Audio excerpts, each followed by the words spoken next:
আসসালামু আলাইকুম। মুরগি বাড়ি এগ্রো লিমিটেডের পক্ষ থেকে আপনাদেরকে জানাই স্বাগত। আশা করি সবাই ভালো আছেন। ইউটিউবের মাধ্যমে জানতে পারি বিটল পোকা সম্পর্কে। তো আমিও নিলাম বিটল পোকা। আমার একটা ছোট মুরগির খামার আছে, সেই মুরগিগুলোর খাবার হিসাবে এই বিটল পোকা লার্ভাগুলো ব্যবহার করব। তো ইউটিউবের মাধ্যমে জানতে পারলাম বিটল পোকার মধ্যে 70% প্রোটিন থাকে এবং এর চাষ পদ্ধতিও খুবই সহজ। তাই আমিও এক ইউটিউবার থেকে নিলাম।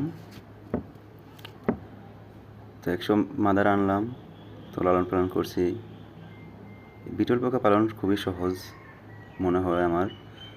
খাদ্য হিসাবে আমরা ভুসি, গমের ভুসি যেটা, সেটা দিয়ে থাকি।